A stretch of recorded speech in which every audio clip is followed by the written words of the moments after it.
مملکت خداداد پاکستان کے خلاف اندرونی اور بیرونی دشمن عناصر ملکی سالمیت کو ٹھیس پہنچانے کے لیے نت نئی واردات اور تخریب کاریوں میں مصروف عمل ہیں۔ ہر وقت ہر لمحہ مملکت پاکستان اور اس کے باسیوں پر بزدلانہ وار کر کے ہمیں عظیم شخصیات سے محروم کرنے کی کوشش اپنے آب و تاب کے ساتھ جاری ہے۔ سیاسی، مذہبی اور عسکری اعتبار سے دشمن ہمیں یتیم کر کے ملک میں افراتفری پھیلانے کے لیے کوشاں رہتے ہیں۔ پاکستان کو سیاسی طور پر عدم استحکام سے دوچار کرنے کے لیے دشمن کی تگ و دو جاری ہے۔ اسلام آباد جیسے سیف سٹی میں ملک کے دو عظیم شخصیات کو قتل کر کے دشمن نے برملا یہ پیغام دینے کی کوشش کی ہے کہ ہم کسی کو بھی کہیں بھی اپنے مذموم مقاصد کے لیے نشانہ بنا سکتے ہیں۔ جب سے پاکستان تحریک انصاف کی حکومت برسر اقتدار آئی ہے،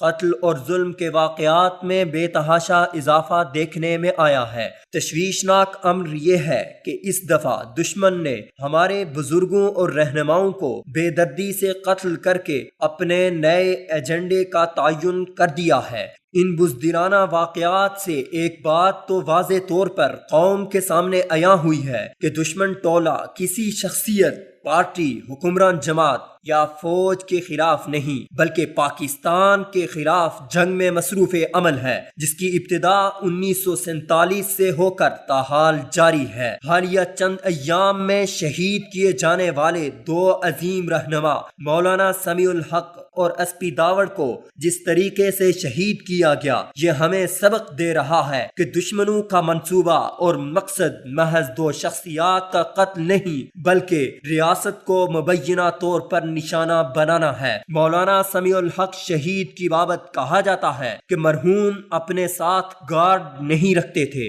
باوجود یہ کہ مرحوم کو کئی دفعہ قتل کی دھمکیاں بھی مل چکی تھیں، جبکہ بین الاقوامی انٹیلیجنس اداروں کی ہٹ لسٹ میں بھی تھے، لیکن اس کے باوجود مرحوم کو اسلام آباد جیسے سیف سٹی میں واقع بحریہ ٹاؤن جیسے محفوظ مقام پر گھر کے اندر چھریوں کے وار سے قتل کرنا کچھ اور ہی ثابت کر رہا ہے، کیونکہ مرحوم کو اسلام آباد کی بنسبت پشاور اور اس جیسے غیر محفوظ مقامات میں نشانہ بنانا زیادہ آسان تھا۔ لیکن اس کے باوجود بزدل دشمن عناصر نے عظیم رہنما کو اسلام آباد میں بحریہ ٹاؤن جیسے علاقے میں شہید کر دیا، جبکہ انسانیت سے عاری درندوں نے 82 سالہ بزرگ رہنما کو چھریوں کے وار سے قتل کر کے اپنے ایک اور مذموم مقصد کی طرف اشارہ کیا ہے۔ جبکہ مولانا سمیع الحق ایک امن پسند اور قابل مذہبی سکالر تھے،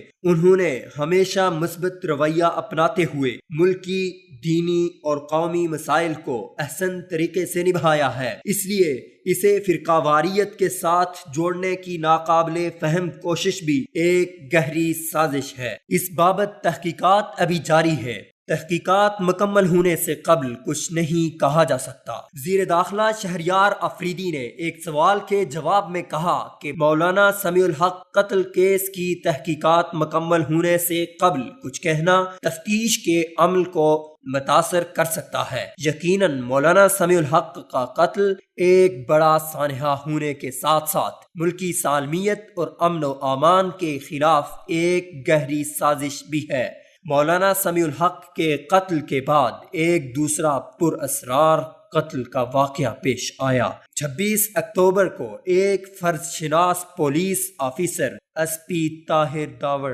اسلام آباد سے اغوا ہوئے، جس کے پورے 19 دن بعد ان کی لاش افغانستان کے صوبہ ننگرہار سے ملی۔ ایس پی طاہر داوڑ شہید کا بہیمانہ قتل اپنے اندر کئی سوالات جنم دیتا ہے، کیونکہ اگر دشمن عناصر کا ہدف صرف ایس پی کو قتل کرنا تھا تو اتنے دن اپنے پاس انہیں رکھنے کی کیا ضرورت تھی؟ پاکستان میں قتل کرنے کی بجائے انہیں پہلے اسلام آباد سے پنجاب لے جایا گیا۔ چند دن وہاں پر رکھنے کے بعد انہیں میاں والی اور پھر بنو کے راستے افغانستان لے جایا گیا، جس کے بعد انہیں تشدد کا نشانہ بنا کر بے دردی کے ساتھ شہید کر کے ان کی لاش کو ایک خط سمیت افغانستان کے صوبہ ننگرہار میں پھینک دیا گیا، جس کے بعد لاش کی حوالگی میں افغانستان کی جانب سے تاخیر اور غیر سفارتی اور غیر اخلاقی رویے نے کئی سوالات جنم دیے، کیونکہ اس غیر روایتی طریقہ